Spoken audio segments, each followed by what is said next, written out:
Votre attention s'il vous plaît. Cet élément est en français. Contactez-nous pour savoir s'il est aussi disponible en la langue de votre préférence. Veuillez aussi noter qu'il est en audio uniquement. Dépourvu de ce fait d'image originaire. Évangile-éternel.com. Si c'est l'évangile éternel que vous recherchez, alors c'est ici. ChristEquality.com. Les cieux sont à la portée de votre main, juste par un simple clic de la souris.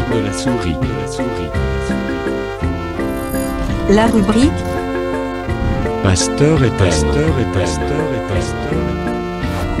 vous présente aujourd'hui l'homme de Dieu, le bien-aimé, l'apôtre Blanchard Ingela, ministre de l'Évangile éternel. Recherchez-vous les enseignements de l'apôtre Blanchard Ingela? Allez sur ChristEquality.com ou sur evangileeternel.com/blancharengela.html.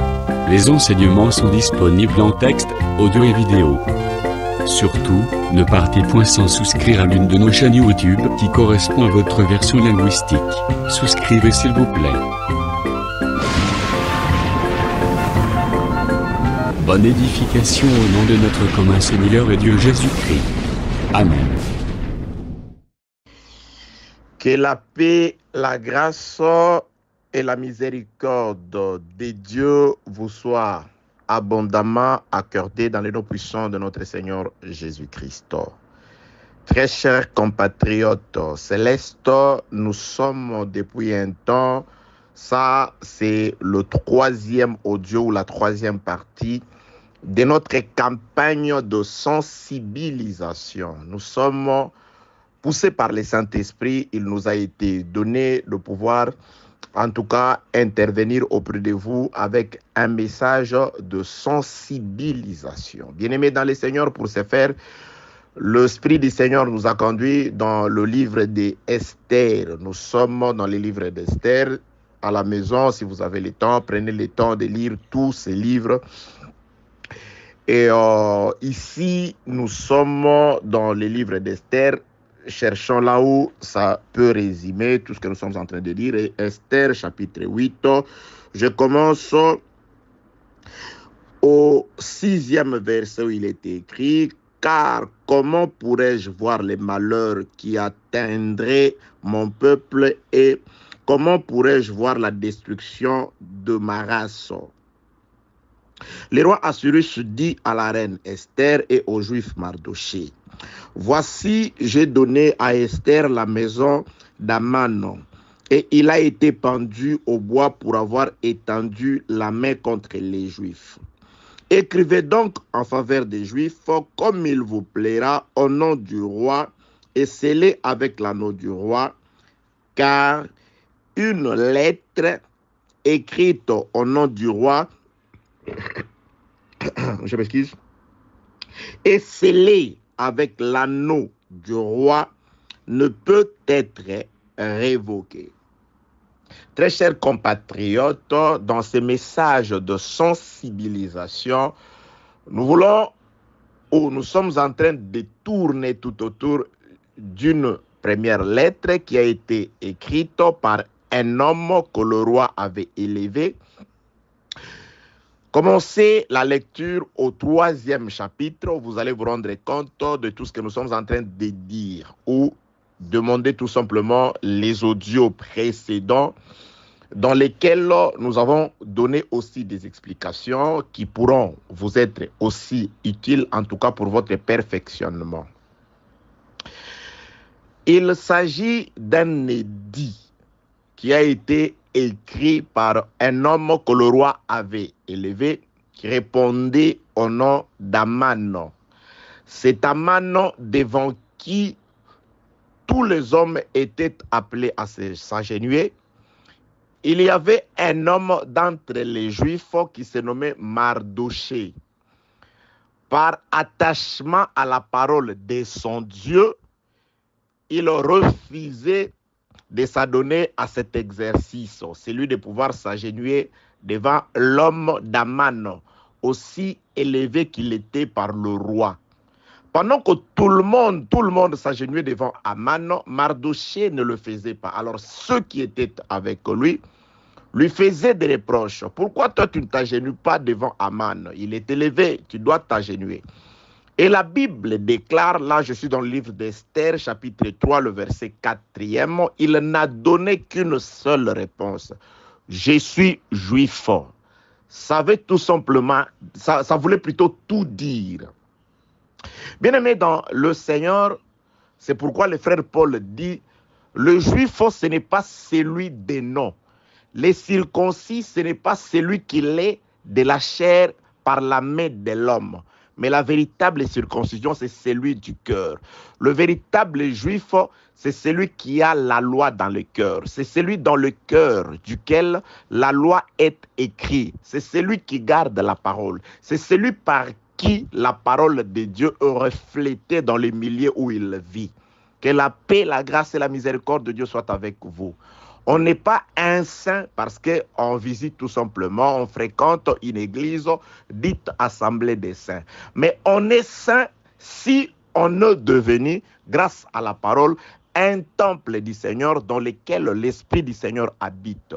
On est saint si on est capable que par vous soit véhiculé le message céleste, le message de la vérité.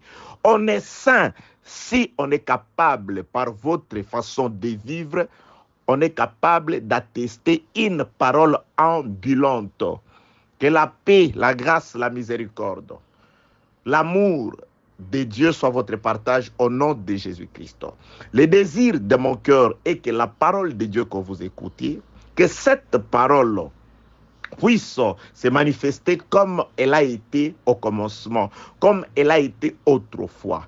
La parole étant la même hier, aujourd'hui et éternellement, hier elle a guéri et aujourd'hui elle guérit et elle guérira toujours. Tous ceux qui s'approcheront d'elle, qui s'approcheront plutôt d'elle, tous ceux qui feront confiance à la parole, elles recevront la guérison, car la parole est une sémence et une sémence de vie, une sémence qui renouvelle la vie, une sémence qui restaure, une sémence qui répare, une sémence qui reconstruit et une sémence qui relève. Que la paix, la grâce, la miséricorde, la restauration, la guérison, l'assistance de Dieu soit votre partage au nom de Jésus-Christ.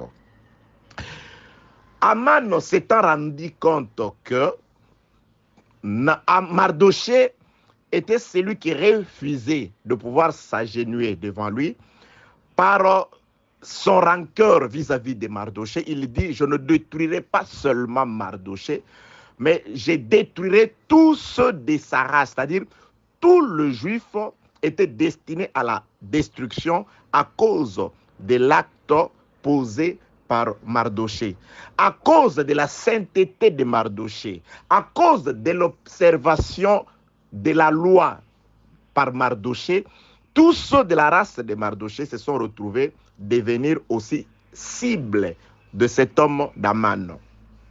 Je prends un passage des Écritures afin de pouvoir aussi ramener ces choses dans notre existence. Le frère Paul écrit quelque chose. Je suis dans le livre de Romains, chapitre 8e. Je prends le livre de Romains, chapitre 8. Attendez, je prends Romains chapitre 8e. Je peux commencer au 35e verset. Écoutez ce que le frère Paul dit. Je suis en train de pouvoir vous sensibiliser afin de vous rendre compte de parfois pourquoi est-ce que nous sommes victimes des attaques de ceux très souvent envers qui nous n'avons pas de problème. Pourquoi est-ce que l'ennemi s'attaque à nous? Pourquoi est-ce qu'on est souvent la cible de persécution? Je nous donne la réponse par rapport aux Saintes Écritures. Ces gens-là, les Juifs, ils sont devenus la cible d'Aman, ce n'est pas parce qu'ils avaient fait quelque chose de méchant dans ces royaumes-là. C'est tout simplement parce qu'ils étaient frères de celui qui avait observé la parole de Dieu. Ils étaient deux frères de la même race que ces Mardochée qui avait refusé de pouvoir élever un homme au détriment de la parole de Dieu. Il a été tellement fidèle à la loi du Seigneur, allant jusqu'à risquer sa propre vie. Et pour cet acte-là, Mardoché s'est vu attirer la colère de Naman, non seulement contre lui-même, mais aussi contre tous ceux de sa race. Écoutez ce que le frère Paul nous dit dans le livre de Romains, chapitre 8e. Je commence au verset 35. Qui nous séparera de l'amour de Christ?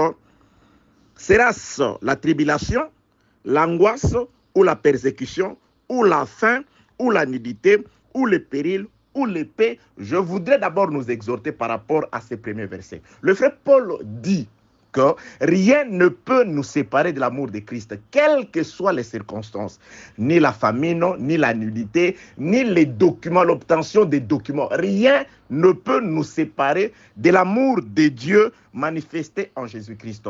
Et je le ramène dans la vie des Juifs de l'époque de Mardoché. Vous savez, ces Juifs-là, si c'était quelques-uns de nos frères d'aujourd'hui, ils allaient facilement former une commission et aller se présenter auprès de Naman et leur dire ce que Mardoché a fait là ne nous concerne pas, ne nous mêle pas dans les affaires de Mardoché.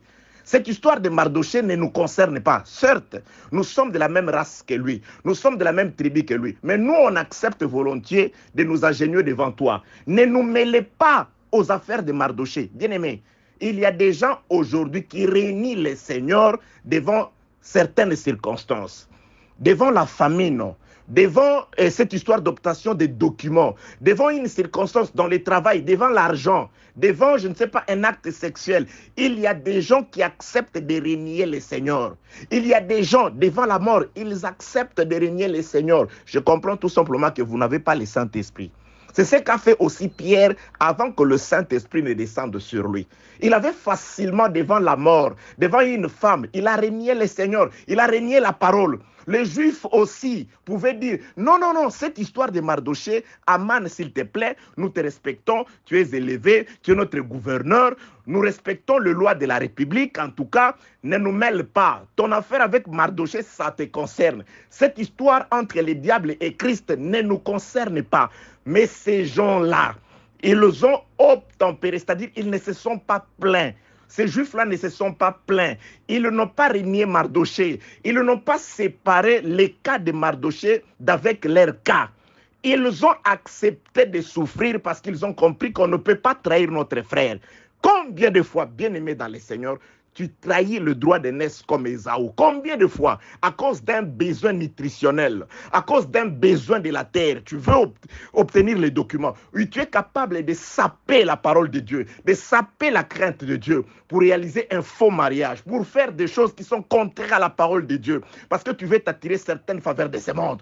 Que la paix, la grâce et la miséricorde de Dieu soient avec vous. Bien-aimés, je suis dans une campagne de sensibilisation. Je suis en train de vous sensibiliser. Moi, je parle. Si c'est ton cas, tu ramasses. Si ce n'est pas ton cas, tu passes. Mais je voudrais que chacun de nous se rende compte de comment parfois il renie Mardoché. Parce que cette affaire pour laquelle les Juifs se sont retrouvés devenir la cible de la mort, la cible d'Aman, ce n'était pas au départ leur affaire. C'était une affaire particulière. Une affaire de Mardoché qui ne les concernait pas. Ils pouvaient aussi former une commission. Non, non, non, non, Aman. Aman, nous on t'obéit. Nous on te respecte. On est prêt à faire tout. Ne nous faites pas tuer. Non, non, non, non. Ils se sont attachés à leurs frères. Ils ont compris que si à cause de notre frère, parce que ce que ce frère a fait, c'est l'obéissance à la parole du Seigneur. Si pour cette obéissance de la parole de notre frère, nous allons mourir, nous sommes prêts à mourir. C'est ce que le frère Paul écrit ici. Je suis dans le livre de Romains chapitre 8, le verset 35. Qui nous séparera de l'amour de Dieu? Sera-ce la tribulation, l'angoisse, ou la persécution, ou la faim, ou la nudité, ou le péril, ou l'épée? Rien de toutes ces choses ne peut séparer un enfant de Dieu de l'amour de Dieu. Le frère Paul continue. Verset 36e. Selon qu'il est écrit, c'est à cause de toi, Mardoché. Là, c'est moi qui explique. C'est à cause de toi, Jésus-Christ. C'est à cause de toi qu'on nous met à mort. Tous les jours qu'on nous regarde comme des brebis destinées à la boucherie. Tu vois ce que le frère Paul écrit? ça représente exactement, ça traduit exactement ce qui se passe dans la vie des Juifs du temps de Mardochée. C'est à cause de la lumière, bien aimé, nous avons la lumière. Nous sommes porteurs de la lumière. C'est pourquoi le frère Paul écrit, quelque part, il dit, n'éteignez pas l'esprit. C'est-à-dire, l'esprit de Dieu qui est en nous, c'est une lumière. Pendant que nous traversons dans notre pèlerinage le pays des ténèbres, les hommes des ténèbres, ils aiment les ténèbres, ils aiment les mensonges, ils ne peuvent pas nous aimer, ils ne peuvent pas s'affectionner à nous. Vous vous rendez compte qu'il y a un pasteur qui a plus de 2000 boucs, pas brebis, boucs, chèvres. Alors, il leur dit n'importe quoi, il leur fait n'importe quoi, il leur vend, je ne sais pas, de l'huile, des mouchoirs et toutes ces histoires. Il se fait de l'argent par leur dos. Alors que vous avez le message de la vérité, vous pouvez dire à ces gens-là, vous leur présentez l'évangile, vous présentez la vérité. Les chèvres de ces pasteurs-là se rendent compte qu'ils étaient tout simplement estorqués par ces gens-là. Ils quittent cette église-là. Vous croyez que ces gens-là, ils vont vous aimer?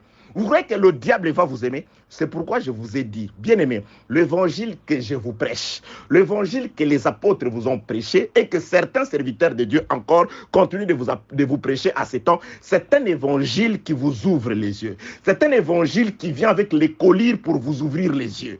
Alors cet évangile-là, ceux qui préfèrent que les gens soient dans les ténèbres pour qu'ils puissent dominer sur eux, pour qu'ils puissent continuer à s'enrichir sur le dos de ces pauvres innocents, ils ne doivent pas vous aimer. Vous savez ce qui est arrivé dans la vie de notre frère Paul? Un jour, dans les Actes des Apôtres, il était en train de prêcher la parole et qu'il y avait une femme qui continuait à suivre le frère Paul. Et cette femme-là répétait une seule chose, toujours un seul message. Ces gens ici, c'est des serviteurs de Dieu. Écoutez-les, écoutez-les. C'était le même message. Je n'entre pas dans la profondeur de ces messages-là. Un jour, je vous prêcherai. Pourtant, c'était un message vrai. Mais tellement que ces messages ne parlaient pas de Jésus-Christ, indiquaient l'homme. Le frère Paul a tout de suite compris que c'est un esprit de python.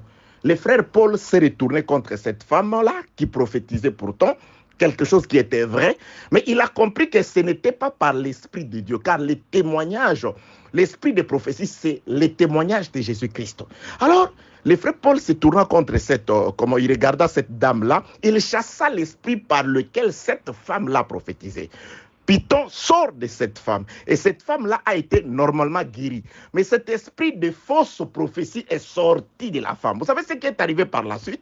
Lorsque ceux qui employaient cette femme-là, ceux qui utilisaient cette femme-là pour s'enrichir, les églises des hommes de cette époque-là, il y en a plusieurs aujourd'hui. Ceux qui ne regroupent des gens que avec comme motif la cupidité. Ceux qui ne sont là que pour compter le nombre de gens et non le nombre d'âmes. Parce qu'ils n'ont des soucis que de leurs offrandes. Ils n'ont des soucis que de gains sordides, des gains lucratifs que leur porte leur regroupement malicieusement appelé église. Ces gens-là, après qu'ils aient constaté que l'objet de leur gain, cette femme-là, par laquelle des gens venaient les consulter, c'est-à-dire l'argent rentrait, lorsque ces gens-là se sont rendus compte que cette femme-là a été guérie, cette femme-là a été restaurée. Mais comme les dons du mensonge, l'arme du mensonge a quitté cette femme-là, la Bible précise que les maîtres de cette femme-là se sont révoltés contre Paul. Et qu'est-ce qu'ils ont fait? Ils ont stimulé toute la ville à pouvoir, en tout cas, s'attaquer au frère Paul. Pourquoi? Parce qu'il a guéri une femme. Il a ramené la lumière.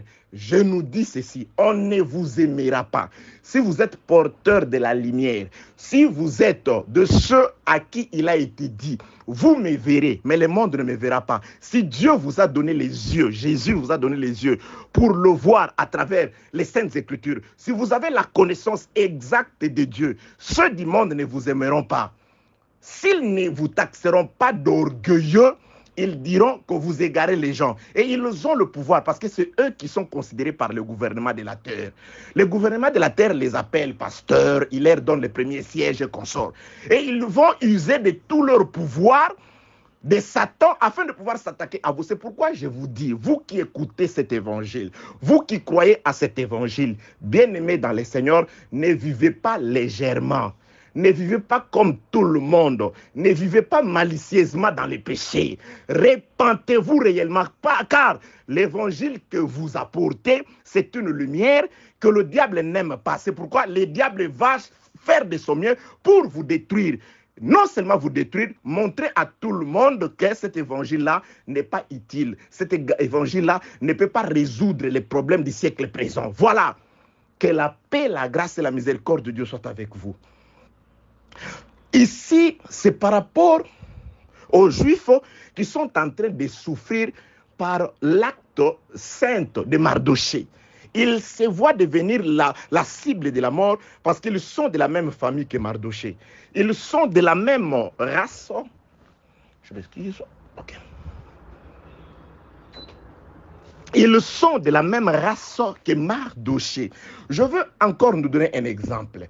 Lorsque les mages, s'en allant à la recherche de Jésus-Christ et ces rois qui étaient nés, ils sont passés par la maison du roi Hérode. Après avoir passé par la maison du roi Hérode, le roi leur a dit, ok, allez-y vous adorer ces rois-là, et moi aussi, revenez m'indiquer l'endroit, je partirai aussi adorer ces rois-là. Et quand ils sont arrivés sur place, ils ont vu les seigneurs, l'enfant, ils ont offert ce qu'ils avaient à offrir, divinement révélé, ils sont passés par un autre chemin.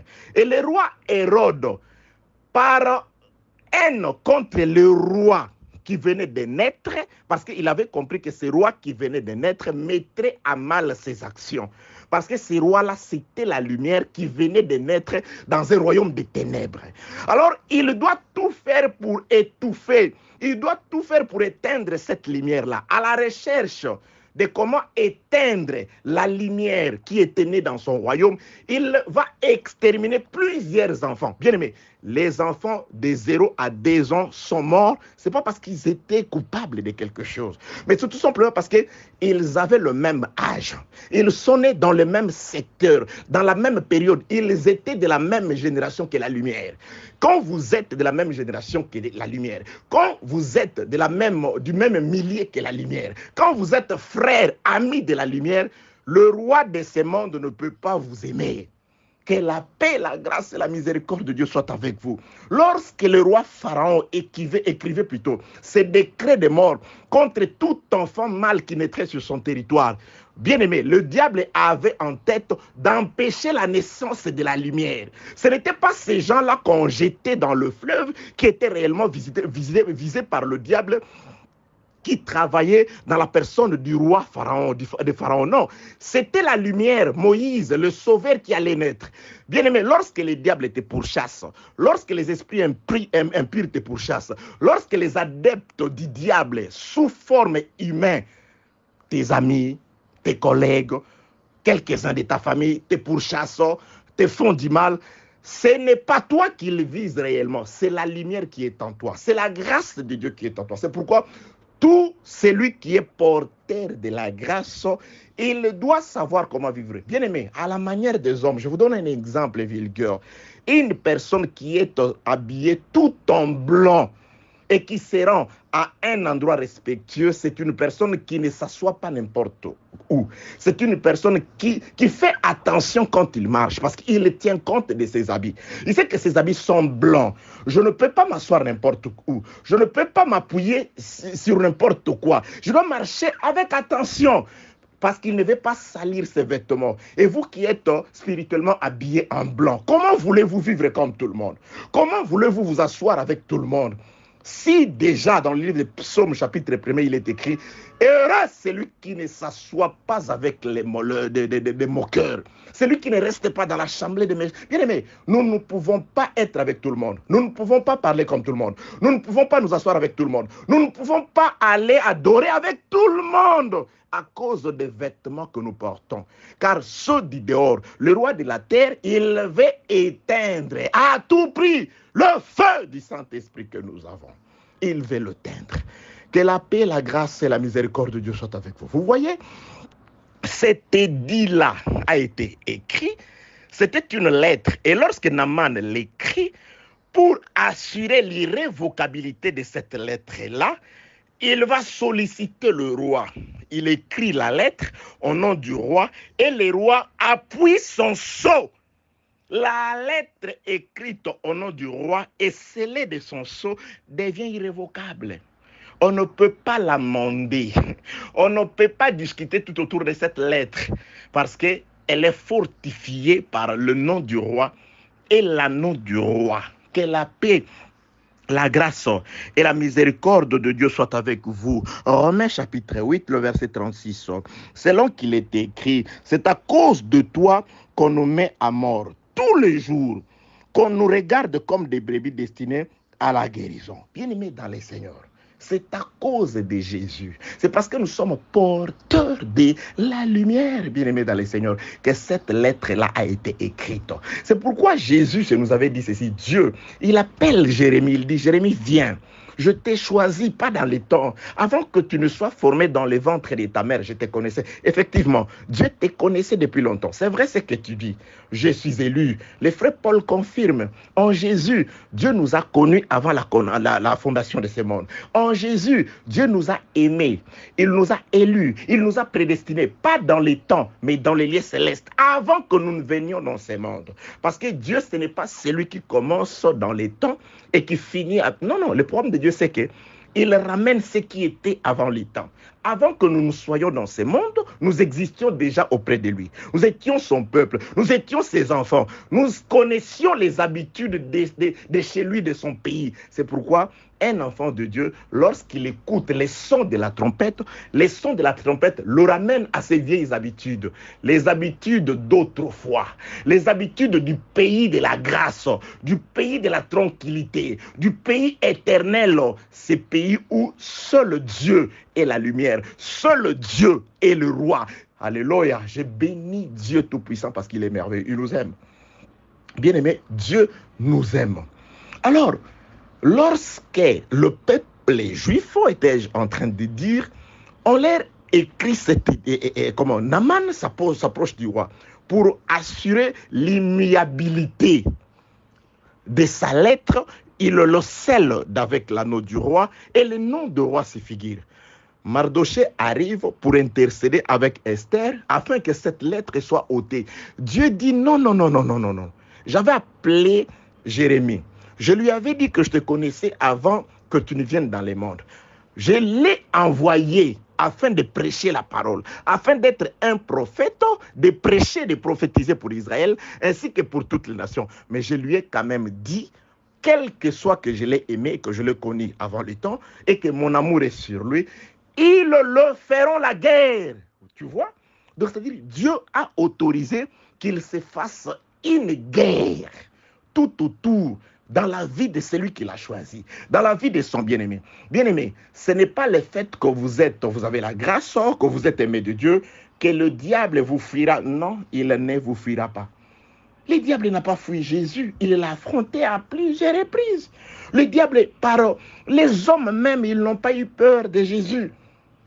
Ils ont cherché à maintes reprises à le lapider. Et toi, qui es-tu? Qu'as-tu de plus grand que le Seigneur, afin que le diable ait peur de toi? Il n'a pas peur de toi. Il va s'attaquer à toi.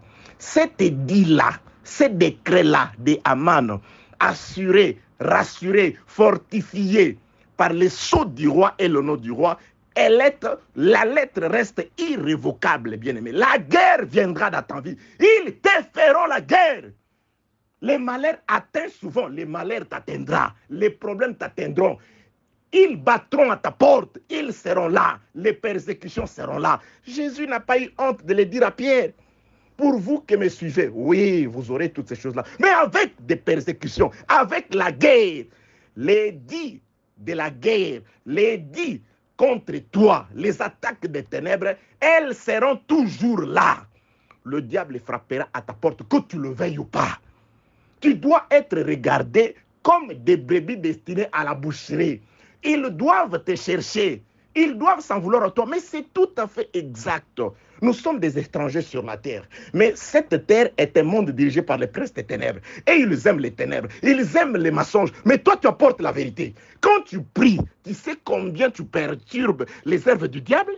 Quand tu pries, quand tu gênes, tu sais combien tu déranges les œuvres des propriétaires de ce monde? Nous sommes bien aimés aussi. Nous aussi, parfois, on est un peu compliqués parce que sur une terre étrangère, nous leur dérangeons par la prière. Nous leur dérangeons par ces messages de la vérité. Ça dérange. Ce que vous faites, ça dérange. La prière dérange, bien aimé. La parole, la vérité dérange. Ils ne doivent pas vous aimer. Ils doivent former des cabales contre vous. La crainte de Dieu de Mardochée dérange non seulement Aman, tout le royaume est dérangé. C'est pourquoi Naman poussera comme argument devant le roi. Ce peuple-là, on doit les exterminer parce que c'est un peuple qui est différent de tout le peuple. C'est un peuple qui a des lois différentes de tout le peuple existant sur ton royaume. Bien aimé, ma soeur, tu veux t'habiller comme tout le monde. Tu veux vraiment t'habiller comme tout le monde. Pasteur, tu veux prêcher comme tout le monde. Tu veux faire des voyages, tu fais des voyages missionnaires avec comme mobile la recherche de l'argent, comme tout le monde, comme les pasteurs des églises des hommes. La motivation derrière les voyages missionnaires, de nombreux voyages missionnaires que tu fais. Quelle la paix, la grâce et la miséricorde de Dieu soient avec vous. Je voudrais dire ceci, c'est un message de sensibilisation. C'est un message qui doit nous ramener à la prise de conscience personnelle. Que nous puissions d'abord savoir que les guerres, nous les aurons. Les ennemis, nous devrons les affronter parce qu'il y a un édit qui a été écrit, quoique par le méchant. Mais Dieu permet, Dieu autorise qu'on te fasse la guerre. Comment tu veux, bien aimé dans le Seigneur, tu veux triompher sans te battre. Les frères Paul, bien aimé, au moins les apôtres et les prophètes nous ont dit la vérité. Les frères Paul dit, nous sommes des soldats. Il dit, oh Timothée, combat les bons combats, c'est-à-dire comme un soldat de Christ souffre avec les Écritures, souffre avec moi, comme un soldat. Mais comment tu peux être soldat sans pouvoir exécuter ce que ton travail? Un soldat, ce n'est pas pour faire, je ne sais pas, le sketch devant les gens. Non, un soldat, c'est pour se battre. Un soldat, c'est un défenseur. Un soldat, c'est celui qui se bat. Un soldat, c'est un guerrier. Nous sommes des soldats. Nous sommes des guerriers. C'est pourquoi aussi l'armée des ténèbres, il s'attaque à nous. Parce que pour nous, nous défendons la lumière. Pour nous, nous défendons le roi. Que la paix, la grâce et la miséricorde de Dieu soient avec vous, bien-aimés, dans le Seigneur. Je n'ai pas voulu dépasser 30 minutes. Voilà l'exhortation d'aujourd'hui. Je reviendrai, ne vous en faites pas. C'est une série, une très longue série. D'après la grâce du Seigneur, il nous a mis beaucoup de choses pour votre sensibilisation. Mais aujourd'hui, je m'excuse, retenez tout simplement que ils doivent nous faire la guerre. Et ils nous font la guerre. Pourquoi nous font-ils la guerre? C'est parce que nous sommes frères de Mardochée. Et nous, on ne peut pas renier la parole. Nous ne pouvons pas renier notre nature, ni notre race, par peur ou par crainte des hommes. Vous savez bien aimé, il y a même des gens qui ont honte. Il a honte de dire à son directeur, monsieur le directeur, excusez, je ne bois pas. Je ne fais pas ça. Pourquoi? Parce que je suis frère. Il a honte. Bien aimé, il ne faut pas avoir honte. Les occultistes n'ont pas honte de pouvoir afficher leur appartenance religieuse. Les catholiques n'ont pas honte de pouvoir afficher leur appartenance religieuse. La reine d'Angleterre n'avait pas honte, ni le roi Charles III, je ne sais pas comment ils s'appellent, ces gens-là, n'ont pas honte d'afficher leur appartenance religieuse. Et toi, tu as honte. Toi qui pourtant est de la vérité et de l'église. Tu as honte de proclamer ton appartenance religieuse. Tu as honte de dire aux gens, bon voilà, dans mon travail, tel jour, je ne saurais pas travailler parce que je dois adorer mon Dieu. Tu as honte. Tu as honte. Pourquoi? Pourtant, les satanistes, eux qui sont satanistes, ils n'ont pas honte d'afficher en plein jour leur appartenance satanique. Et toi, tu as honte. Toi que Dieu a choisi, en qui Dieu a donné la lumière, qui est la supériorité. Tu as honte. Tu as honte de confesser ce Dieu-là en public. Oh, celui qui aura honte de moi devant les hommes, moi aussi, j'aurai honte de lui devant mes anges. Bien aimé dans les Seigneurs, il ne faut pas avoir honte. Même devant le président de la République, dis-le-lui. Vous ne voyez pas les présidents de ce monde, ils vont dans leurs églises catholiques, Rose-Croix, toutes ces histoires-là. Mais toi qui es adepte de la vérité choisie de Dieu, qui a le message de la vérité, il faut proclamer ça. Bien aimé, il faut afficher comme Mardochée que je suis juif, que je suis de Jésus. Ma vie a à voir avec ce qui est écrit. Je fais ce qui est écrit et si vous voulez me faire faire ce qui n'est pas écrit, je ne le ferai pas. Quel que soit le travail que vous me donnez, quels que soient les postes que vous me donnez, quelles que soient les faveurs que je peux recevoir de vous, mais lorsqu'il s'agit de porter atteinte à Mardoché, à Jésus, je n'accepte pas. Je reste accroché à Jésus, car rien ne peut me séparer de l'amour de Dieu manifesté en Jésus-Christ. J'accepte que vous me fassiez la guerre. Vous me ferez la guerre, mais vous ne me vaincrez pas parce que le roi va permettre que soit écrite une seconde lettre, celle-là qui me permettra de me défendre. Pour aujourd'hui, que celui qui a créé les cieux et la terre, Jésus-Christ, vous bénisse. Seigneur Dieu Tout-Puissant, laisse que ta grâce, ta miséricorde, ton amour, la puissance du Saint-Esprit se manifeste dans la vie de tous ceux qui a écouté cette parole. Au nom de Jésus-Christ. Paix, grâce et miséricorde sur vous, au nom de Jésus.